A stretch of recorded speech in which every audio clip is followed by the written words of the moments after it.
जय हिंद साथियों, welcome to dynamic athlete zone. आज हम मिलना चाहेंगे डायनामिक एथलीट के सर के कोच से बात करेंगे। तो वो अपने को बताएंगे इस बार कितना क्या कट ऑफ रह सकता है और जो फिजिकल की तैयारी करनी, क्या एक्सरसाइज अपने को करनी है जिसमें गोला शॉर्टपुट और रनिंग वगैरह अपनी अच्छे से हो जाए। तो आज हम कोच सर से बात करेंगे, बताएंगे वो कैसे क्या रहेगा।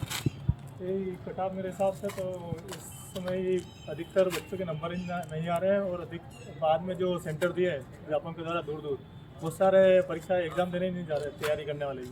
हमारे इधर भी रतलाम के बहुत सारे ऐसे जो लड़के हैं 80 नंबर प्लस थे पिछली बार, इस बार एग्ज़ाम देने ही नहीं गए। ऐसे बहुत सारे एमपी में बच्चे होंगे जो ग्रुप डी के चक्कर में लगे हैं और उनका फिजिकल पिछली बार कमज़ोर रहा होगा, इसलिए वो परीक्षा देने भी नहीं गए।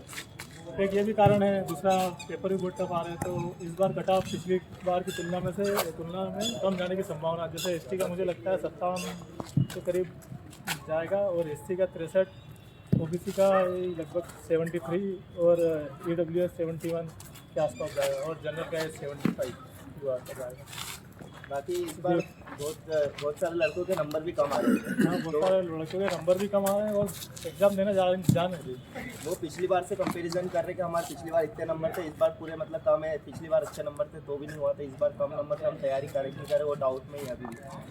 क्या करना चाहिए? तैयारी तो करना चाहिए। अगर वो दूसरी वैकेंसी में लगे तो फिर उधर ही पूरी समर्पण भाव से उधर ही लग जाना चाहिए। या तो ना इधर रहेंगे ना उधर रहेंगे, या तो एक ही चूज़ करें, या तो एमपी पुलिस या फिर वो कोई अदर एग्जाम है तो कम नंबर है रिटर्न में। मतलब पहले से गोल डिसाइड रखे अपना कि इसमें तैयारी तैयारी करने ले पाएंगे, नहीं तो ना इधर के रहेंगे ना उधर के।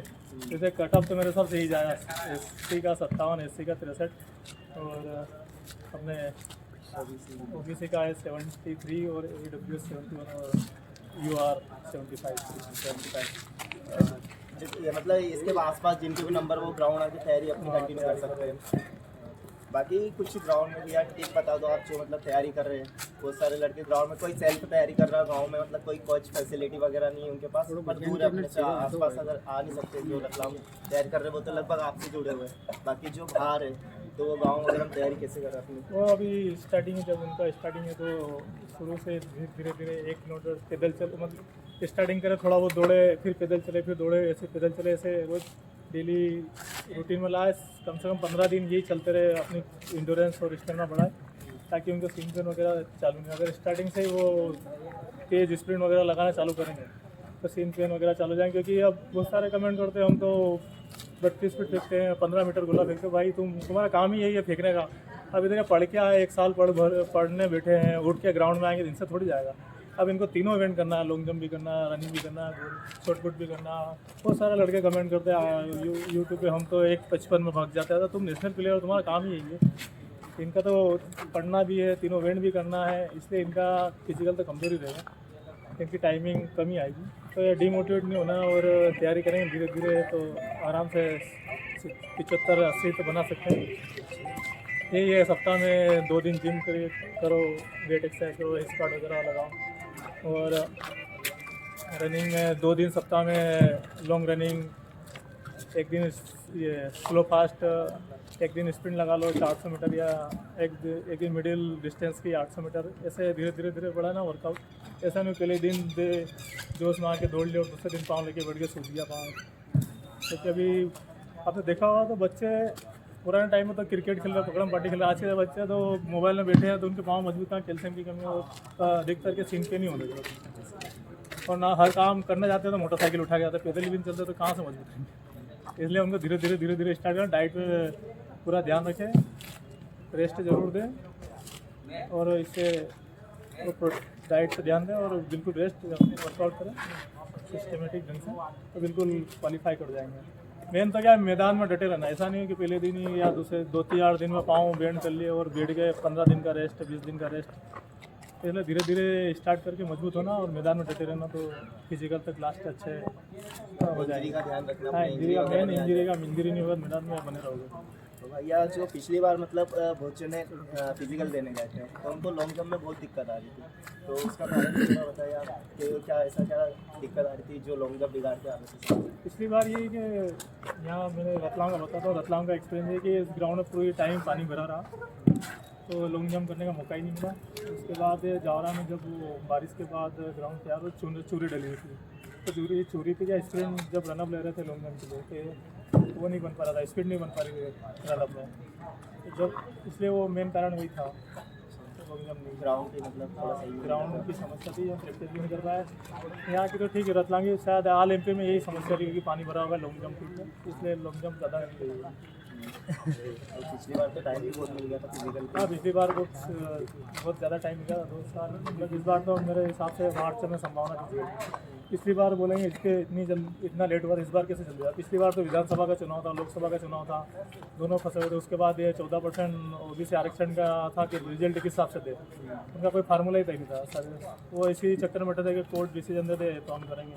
फिर दबाव पड़ा अपने नौजवान ये बेरोजगार जिन्होंने परीक्षा दी थी अभ्यर्थी, इन्होंने इनका दबाव बड़ा आंदोलन करे तो उन्होंने मजबूरी में वो निकाला फार्मूला 13% होल्डर रख के 87% का रिजल्ट दें, तो वो भी उसी के हिसाब से रिजल्ट दे देंगे, तो टाइम लगना नहीं है इस बार रिजल्ट देने में।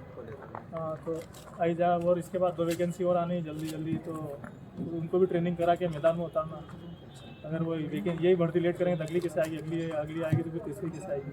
और उनकी ट्रेनिंग कब हुई, लेट ही भर्ती करें, तभी ये जो पिछली वाली भर्ती की ट्रेनिंग आधा सेमेस्टर हो गया और मार्च उनकी अप्रैल मई में उनकी पीओपी हो जाएगी। और जो रीमेडिकल वगैरह बचे हुए हैं वेटिंग क्लियर वाले, उनका भी मेडिकल अब हो ही गया लगभग, और ज्वाइनिंग भी मिलने लग गई है। छतरपुर में तो मिल गई है रीमेडिकल वालों को भी, तो उनकी भी ट्रेनिंग शायद भोपाल पीटीएस में चालू हो जाएगी बहुत जल्दी।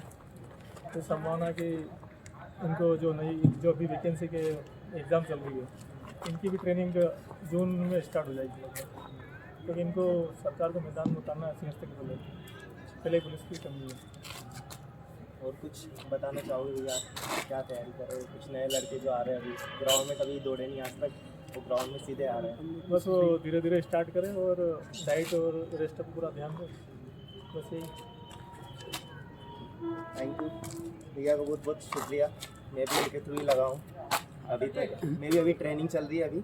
भैया की मतलब उनने ही मेरे को पूरा सपोर्ट करा था। मैं ग्राउंड आया था, पहले मेरे को थी रनिंग अच्छी थी, कुछ भी अच्छा नहीं था, मतलब मैं शुरू से स्टार्ट करा 0 से। भैया ने मेरे को रनिंग वगैरह अच्छे से करवाई, और शॉर्टपुट में स्टार्टिंग अगर फेंका था मैंने शायद तक 20 से स्टार्ट करा था। फिर उसके बाद मैंने फाइनल में लगभग भैया ने जो एक्सरसाइज करवाई थी कंटिन्यू वही फॉलो करी थी, एक्स्ट्रा कुछ एफर्ट मैंने कुछ नहीं करा। जो भैया ने एक्सरसाइज बताई वही करा, और उन्हीं के दम पे मतलब मेरे लगभग कोले में पूरे नंबर आए थे। और लॉन्ग जंप शायद तो मेरी इंजरी की वजह से बिगड़ गई थी, और रनिंग मैंने शायद तक 2:19 में मारी थी। 2:19 में फर्स्ट दिन था वो, ठीक है जैसा भी था, पर फिजिकल जिस दिन भी हुआ ठीक है। और हमारे रतलाम से बहुत सारे बच्चे लगे जैसे सागर पीटीएस में ट्रेनिंग कर रहे हैं, उसके बाद एसएम में जबलपुर है, छिंदवाड़ा है यहाँ पे भी, और भोपाल पीटीएस में बहुत सारी गर्ल्स है।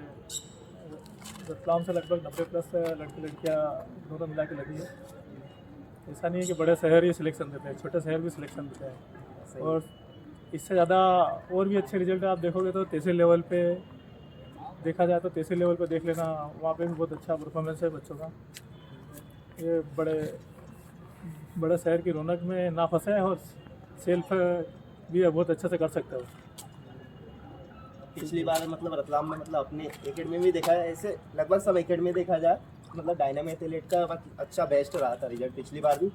लड़के जितने भी जुड़े थे ना, और अधिकतर दूसरी एकेडमी में जो भी जुड़े थे, तो मतलब डायनामिक एथलीट जोन में भैया ने मतलब उनको ऐसा नहीं कि दूसरी एकेडमी को तो सिखाया नहीं, उन्होंने भैया ने मतलब उनको भी सपोर्ट करके गोला वगैरह भी सिखाया। अधिकतर लड़के मतलब जिनका गोला बढ़ा भैया ने बहुत अच्छे सिखाया, और अदर एक्टिविटी भी जो उनने करवाई है भैया ने, वो बता देते हैं गोले में क्या करना है, लॉन्ग जंप वगैरह कैसे क्या करनी है, भैया ने बहुत अच्छे से करवाया है डायनामिक एथलीट जोन में। और किसी को मतलब गोला वगैरह सीखना है रनिंग वगैरह में, तो ये भैया कोई फीस वगैरह नहीं लेते, उनकी तरफ से सेल्फ वो करवाते, ऐसे ड्यूटी टाइम में से मैनेज करके अलग से वो तैयारी करवाते।